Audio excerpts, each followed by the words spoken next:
দাঁড়াও সেটা দাঁড়াও।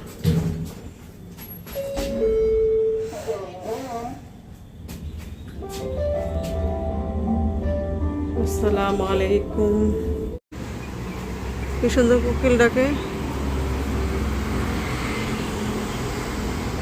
আসসালামু আলাইকুম, কেমন আছেন সবাই? তো আজকে একদম সকাল থেকে ক্যামেরা অন করলাম। হচ্ছে রায়ানকে নিচে দিতে আসছি, রায়ান স্কুলে যাবে এখন। রায়ানের টিচার রায়ানকে নিতে আসে। প্রতিদিন হচ্ছে রায়ানের বাবাই আসে, কিন্তু আজকে রায়ানের বাবা শরীরটা ভালো লাগতেছে না, শুয়ে পড়ছে। বললো যে তুমি দিয়ে আসো, তো আমি নামছি। এই যে কোকিল ডাকতেছে, এই জায়গায় অনেক কোকিল ডাকে। সকালের দিকে ডাকে, তারপর হচ্ছে দুপুর টাইমে ডাকে, আমি প্রায় শুনতে পাই।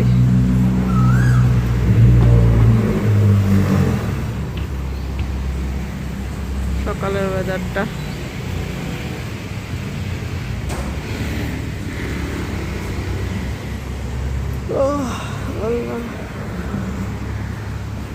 রায়ানকে বিদায় দিয়ে তারপর হচ্ছে এখন গিয়ে আবার একটু শোবো। তো সকালে তো আর কিছু করার থাকে না, তারপরে উঠে আর কি রান্না বান্না যা করার করবো ইনশাল্লাহ।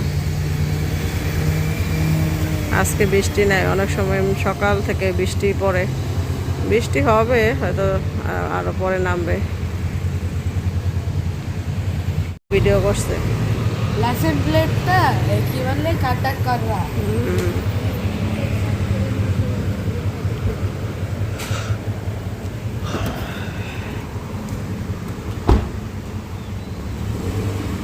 তো রায়ান উঠে গেল গাড়িতে, দিয়ে দিলাম।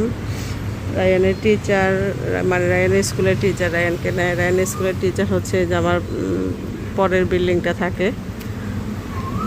আই থিঙ্ক অনেক সুবিধা হয়েছে। আমি এখন যে নিশ্চিন্ত থাকি, আগে একটা টেনশন কাজ করতো। আগে অবশ্য ওই রায়ানের বাবা সকালে দিয়ে আসতো, আর আসার সময় আরেকজন আনতো। এখন টিচার যেহেতু পাশেই আছে, তো টিচার নিয়ে যায় বা টিচার নিয়ে আসে, এজন্য পেমেন্ট করতে হয় আর কি। কিন্তু আগে তো অন্য একটা মানুষ আনতো, ওটা খুব টেনশন করতাম, কারণ উনি ছিল হচ্ছে মানে নাইজেরিয়ার লোক, তো এই জন্য একটু ভয় লাগতো বেশি। যাক, সব উনিও ভালো ছিল। তারপরে যে মাঝে মধ্যে একটু লেট করতো, অনেক টেনশন লাগতো। ওই আর কি, যাই বাসায় যাই। হচ্ছে ভাজি করতেছি আজকে, একটু পরোটা আর ভাজি খাবো, আলু ভাজি খেতে ইচ্ছে করতেছে। তো রায়না বাবা হচ্ছে যে ওই চুলায় পরোটা ভেজে ফেলছে, তো আমি ওই ভাজিটা কাটলাম। জাস্ট এটা এখন হলেই আমরা খাবো সকালের নাস্তা।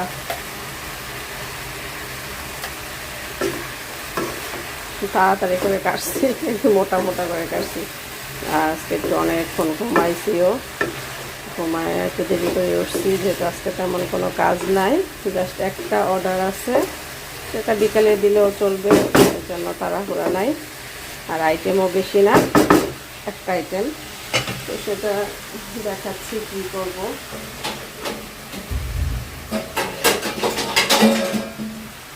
দেখে দিয়ে আস্তে আস্তে থাকুন ভাজিটা।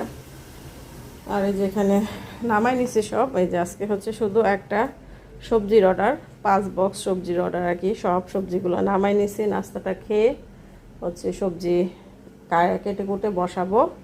আর ঘরে তেমন কিছু রান্না করব না, ঘরে রান্না আছে।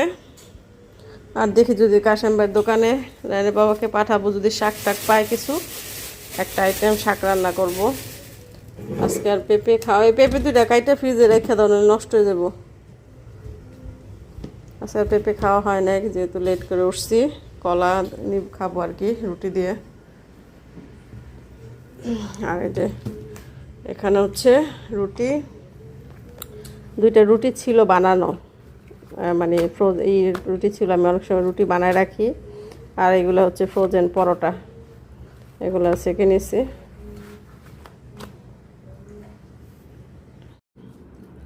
ভাজিটা হয়ে গেছে, রুটিটা আগে ছেঁকাতে একটু শক্ত হয়ে গেছে, আর ফ্যানটা সাইডে থুইছে রাইয়ানে শক্ত হয়ে গেছে। আর এখানে যে পরোটা আছে,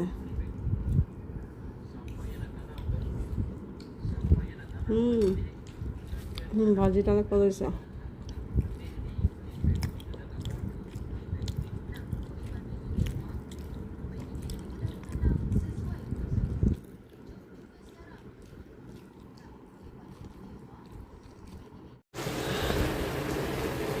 তো আমি সবজিটা বসাই দিছি, যে আজকে সবজিটা থেকে এত পানি উঠছে,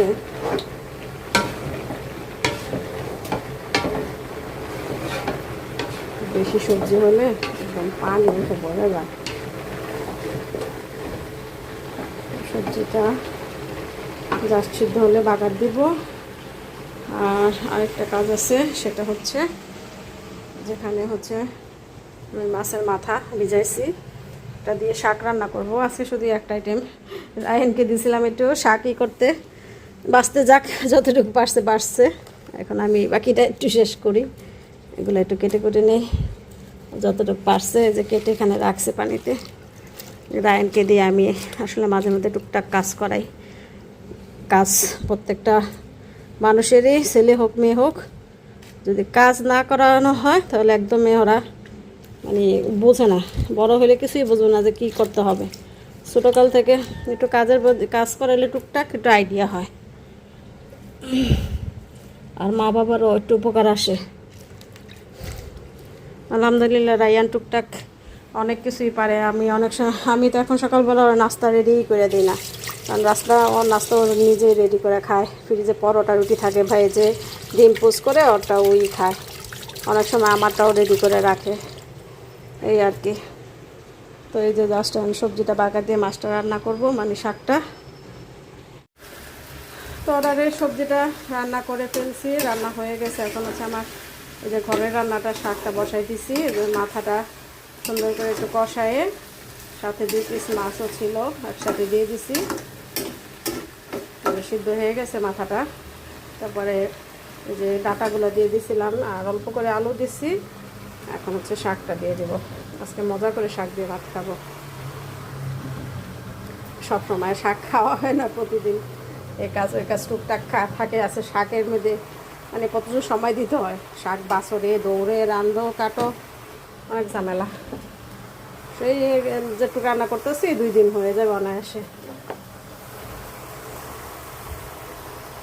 এই আর কি।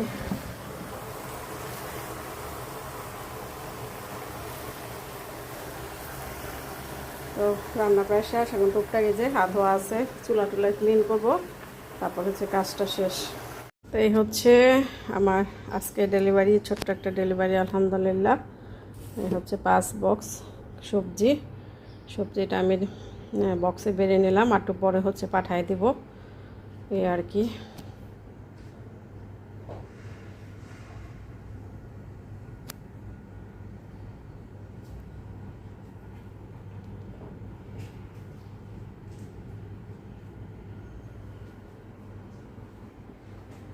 তো যারা মালয়েশিয়া আছেন, এই ধরনের খাবার খেতে চান, তারা আমার পেজে যোগাযোগ করবেন। আমার পেজের নাম রাশিদা দিনলিপি।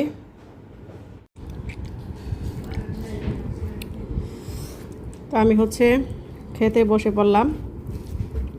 আজকে শুধু এই শাক দিয়ে আমি খাবো, আর কিছু নিব না, কারণ ফ্রিজে মাছের তরকারি আছে, কিন্তু আর অন্য কিছু খাইতে ইচ্ছে করতেছে না, যেহেতু এখানে মাছও আছে।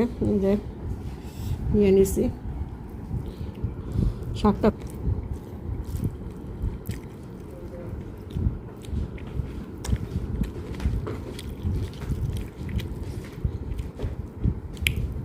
মাথাটা অনেক দিন হয়ে গেছে, তারপরও মানে অত একটা খারাপ লাগে না, মোটামুটি আর কি।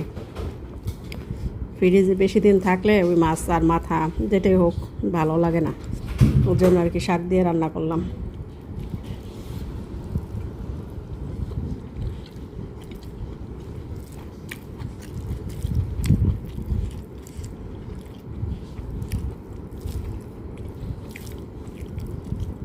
তো ঠিক আছে, খাওয়া দাওয়া শেষ করি, পরে আপনাদের সাথে আবার কথা হবে। এখনকার মতো আল্লাহ হাফেজ। এখন হচ্ছে বিকেল 6টা বাজে। দেখেন কি সুন্দর ঝুম বৃষ্টি নামছে, প্রচুর। মালয়েশিয়া এখন প্রতিদিন এই পরিমাণ বৃষ্টি হচ্ছে, মানে যেগুলো একটু মানে গ্রাম সাইডে নিচু এলাকা ওগুলা মানে পুরো বন্যার মতো হয়ে গেছে। যে এখানে আমরা আসলে আলহামদুলিল্লাহ লাখ লাখ শুকরিয়া আল্লাহ দরবার, আমরা যে এলাকায় থাকি এটা খুব উঁচু একটু পাহাড়ি এলাকা। এখানে আশেপাশেও কখনো দেখি না যে পানি জমে আছে কোথাও, কিন্তু যে খবর টবরে ফেসবুকে দেখতেছি যে দূর দূরান্তে রাস্তা ডুবে গেছে, ঘর ডুবে গেছে, যেসব এলাকা নিচু।